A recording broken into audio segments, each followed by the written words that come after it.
Hello, Nook Nation, and welcome to a very special edition of Coffee with Chinooks. We got a very special guest with us.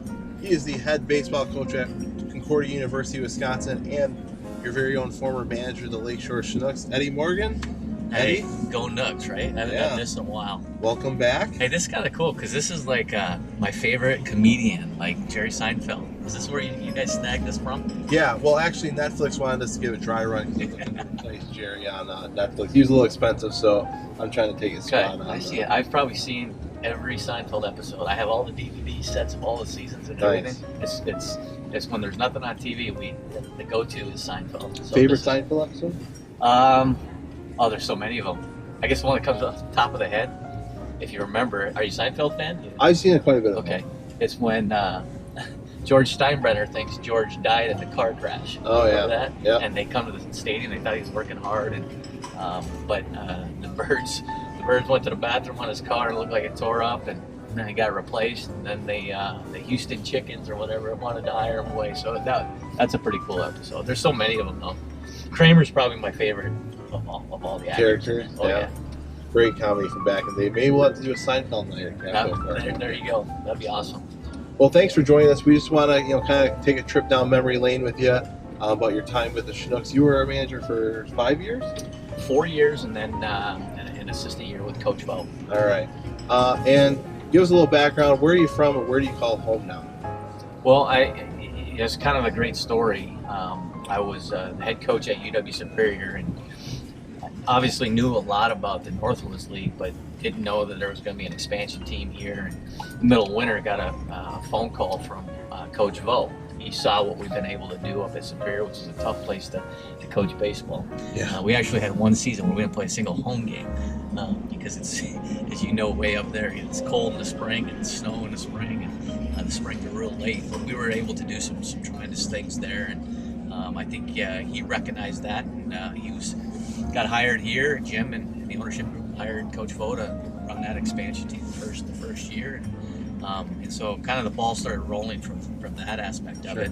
I'm a Minnesota kid, but I've kind of been all over the place because my dad worked for the Federal Bureau of Prisons, and I was born in Plattsburgh, New York. Lived there until I think it was about 5th grade when we moved. They made the Olympic Village in Lake Placid, New York, the area where I'm from, into a federal prison.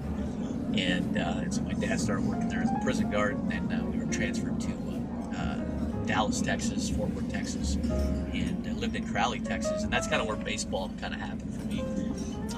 I moved away, didn't have any friends, and all I wanted to do was play sports. I remember just throwing a tennis ball against the wall, pretending I'm Scotty Fletcher or Oda B. McDowell or Ruben Sierra or Pete Incaviglia. These are old Texas Rangers. And then obviously my favorite player of all time, Nolan Ryan, played for the Rangers at the time. And then my dad moved again. We moved to Duluth, Minnesota, and that's kind of where I finished growing up, I guess you could say. Went to high school in Hermantown, Minnesota, and went to college at the College of St. Scholastica, played baseball there. Started my coaching career there before I got the head job at Superior. And then, fortunate to come down here and meet some tremendous people. Dean Reddicky is probably the number one influencer of me getting down here. Being able to connect with him, and he's just a tremendous baseball guy, and I owe a lot to him. And getting the head job here in Concordia, Wisconsin, it's been a blessing, and being part of the Chinooks organization and Capco Park, and it's just been an awesome time. Very cool. You've been all over the place, it sounds like. I have. So in southeastern Wisconsin, where do you and your family, where's your favorite place to go and visit and hang out with your family? Well, when we moved down here, it was so busy in the summer with the Chinooks, obviously. Yeah. So our summers, this past summer, being able to, just be with the family, which was a first for a while. Our kids kind of grew up at Capco Park throughout the summer, so it was kind of nice having a summer to finally, experience southeastern Wisconsin. Sure. My wife and I went to Summerfest a couple times, which was awesome. We saw Florida Georgia Line, which now is like my favorite country band. Oh, okay. Down there, and then we saw some local bands throughout the area in Port Washington and in Grafton, and then my son and I spent a lot of time in the Kettle Marine fishing a lot of little lakes. Sure. We probably caught over 40, 50 Northerns, and they're stocked in our freezer Throughout the summer, so we had a blast. So it's been even though we've been here for 5 years, this summer was kind of our first opportunity to get out and about and, catch a Brewers game and go fishing and experience what Southeastern Wisconsin is all about. You probably didn't know what to do yourself all that time this summer. I was, for the first month, I felt like I needed to be somewhere, which was the ballpark, and it was kind of hard because as a baseball guy, you have routines, and I would go through my spring season with Concordia, and I knew exactly what we needed to do for the Chinooks season, and traveling, and there were times where I couldn't sleep in the evenings because I knew the Chinooks were playing. I felt like that's where I should be, and it was hard for a while, but once we started doing some family things, I think the transition made it, and I think we made the right decision of being able to have more time with family. Sure, yeah, absolutely. I'm going to take the 2014 championship out of it because that's always kind of the default answer. But other than that, what is your favorite moment with the time Chinooks on or off the field? Yeah, obviously the championship season is something I'll remember forever. There's so many memories, so many players that came through. I was thinking about this last night. Some of the coolest things was just a day-to-day at Capco Park. Probably the most enjoyable part, as simple as it was after batting practice, we'd come back to the locker room, or I'd come to my office, and then about a half an hour before game time, I would walk up to the stadium, and that's where I would see fans. That's where I would see the super fans. I don't know who those guys are, and I see the young boys and girls, and saying hi to them, and that was probably the coolest aspect of the experience, is just being able to walk through there and see all the fans. On the field, there's some from walk-offs to individual performances. I mean, you think about Lucas Raley and his 4 home runs out in Kalamazoo, Yeah. and then you think of something that just in baseball you don't see very often, which is Owen Miller's 2 cycles in 3 games, where he needed a triple on his last at bat, both cycles, and he got it. And I remember him sliding into third base both times, going, "This is unbelievable." And as a baseball coach, you just don't see that. Yeah. And so some of the individual performances, you had, Brett Sinnall's walk-off home run on Father's Day. You see guys like Brant Ballack, who just grinds to where he, unfortunately broke his pinky, I think it was, right before the playoffs, when all he wanted to do was get to the playoffs. The ultimate team guy, and then you got guys like Ryan Krill, who was just the way he carried himself as a team leader and such high character, and Sawyer Poland playing almost, I think he played every game. I can't remember all the stats that one season. 70 out of 72 or Yeah, something. it's just crazy. And then you see some of the guys that we felt like we knew were going to get to the next level, and still seeing some of them. When I think about pitching, I just knew, even though his velocity wasn't there, he was going to do something special. Just his makeup, his mentality.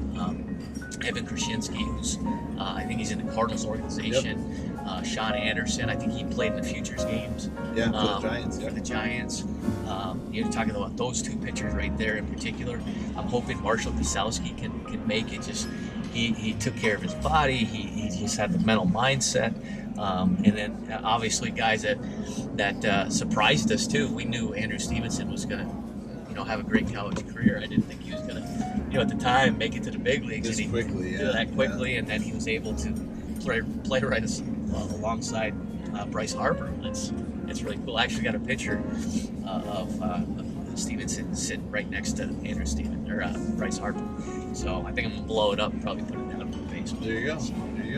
And you've coached all 4 of our guys: Anderson, Bader, Stevenson. Yep. And Handwood, our 5th, who just got. Yep. That was great with the Mets. This past September. All right. What's the weirdest thing you've seen happen at Capitol Park, on or off the field? Weirdest thing. I don't know if it's weird. I guess it's kind of, when we had the tire races and we'd see kids roll around, and they'd be running through, right by us in the dugout. But I actually had a sports caster from the Duluth Superior area. His name's Tom Hansen. He'll probably kill me if he sees this, but he did the Dizzy Bat race. And it was him and his daughter, and they were down in the area, and they got him tickets, and he came out to the game, and he's doing it, and he's spinning around, and you know where I stood, right at my step, right in the dugout. He gets done, and he starts running. He comes towards me, and he landed right on the side, almost into the dugout, cut his side. I think from that point on, you guys end up having somebody near there. Yeah, so dugout guards. Dugout guards, so they wouldn't fall into it. So I guess it wouldn't be weird, but you know, just seeing some of those events and seeing a kid slip and fall out of the sacks coming around third base, you know, those are some of the interesting things. And obviously, me messing around with the umpires all the time, that always, added to the nightly entertainment at Capitol Park. The one where you took your jacket and covered home plate would go down as the best injection during your era. And then your son going to pick up the jacket after that was crazy. We still have it on video, and it wasn't something that I planned on doing. I was frustrated with the strike zone all night, and I actually am a little embarrassed about it. I know it's a kind of a funny story, but I didn't mean to bring my son into it, and I did apologize to the umpire afterwards. But I wanted to win every game. Yeah. I wanted to win it for the fans. I wanted to win for our ownership group. I wanted to win for our assistant coaches. I thought if we're able to bring a first-class organization and really build a culture that people are going to have success in. And we're seeing that with some of the former assistant coaches that were here. I mean, ultimately, it's a team thing. All the way up from Radio Matt to you with the tickets and all the assistant coaches and the trainers. This was a big deal. But I'm really proud of seeing some of the assistant coaches having some success. Just recently, Cam Castro was hired by the Brewers. I think he's going to be with their A-ball team as pitching coach, so that's cool. And Mark Moriarty was my first hire, who also worked with me here at Concordia, is now the head coach in Division II out in North Dakota, University of Mary. See Josh Reband doing tremendous things in the Northwoods League. He's now managing the expansion team. Yeah, Traverse City. City.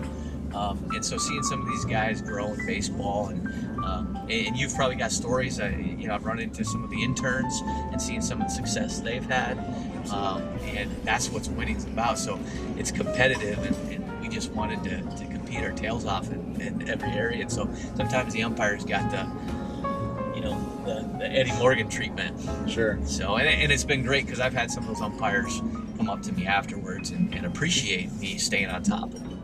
And a few of them have had some successful careers in the minor league, so that's great to see them have success as well. Yeah, I am surprised you argued with the umpires because they were usually dead on here. Yeah, they're first class.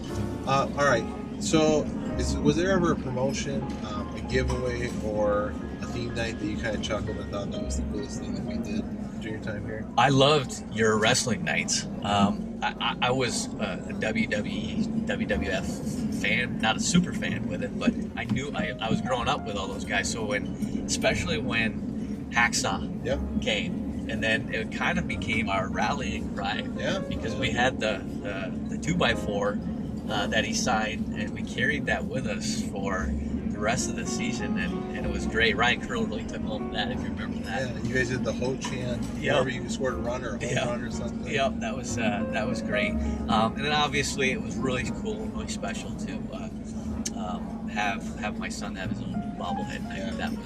That was pretty cool. He was walking around the stadium like he owned the place. I think it'll be something that he'll remember forever, and how many kids get their own bobblehead. And he's a fixture, part of the park with me as well, being our bat boy growing up, and I think all the fans saw him growing up as a little tyke, and now he's almost as tall as me. He's getting there, and so it's pretty cool to have that memory. We'll have to have him back out for an honorary bat boy. That would be awesome. You didn't really get to eat during the games, but before or after, was there a favorite food item at the concession stand you liked? Yeah, I mean, everything's great. Everyone loved Ferrani's. We get that after the games, but the fish fry. I know my dad would come down from Duluth, and that's the thing he would always get was the fish. So that was awesome. But everything was great. I loved it. It's not always great for the belly, but I hear that. but yeah, and I'd probably say the fish. And final question: out of your time with the Chinooks, who was the coolest person you got to meet? Through the Chinooks experience. Well, I think I've heard you say it before. Robin, obviously is. I mean, you're talking about an MLB Hall of Famer, and to be around him and to be able to get his knowledge. I mean, he's the most down to earth guy I think I've ever met. Oh yeah. And that was pretty cool and pretty special to be able to, as a baseball guy, to be able to talk through questions on the game, on the mental side, and just to be able to experience that, share his wisdom with us. So that's probably the pretty coolest thing. But I do have a quick story before we go too that was really cool. We all know I'm a big Bucks fan now, and the Bucks are in first place. But we took the team down. And I don't know if you were with us or not. No, I didn't make it. Mr. Hammond, the general manager at the time, who's now with the Magic, invited the team down. So it was on one of our off days, and we were able to go down and watch the Bucks try out some of the potential draft picks. And we sat in their team room afterwards, and Mr. Hammond addressed the team, and Scott Skiles came in and said hi to us, and it was the coach at the time. And we were talking about the potential draft picks, and he was talking about this 6'10", skinny kid from Greece that he's hoping would fall to them, and they were for sure, if he was going to be there, he was going to pick him. And look where he's at now. And so we were the first outside of the organization to know that they were going to draft Giannis. And so I thought that's a pretty cool story that most people don't know. It turned out okay for them. It turned out okay. Yep. Well, that's going to kind of wrap up our session. Just on behalf of the organization, thank you for all your years of service and time with the Chinooks. We enjoyed having you and your family around, and we wish you the best of luck over at Concordia in your upcoming season. And don't be a stranger. We'll see you at the ballpark this summer. Absolutely. We're going to be back at the ballpark this summer. So. All right. Go Nooks. That concludes our time with Eddy Morgan, and we'll see you right here next week on Coffee with the Chinooks on the Chinooks Social Network.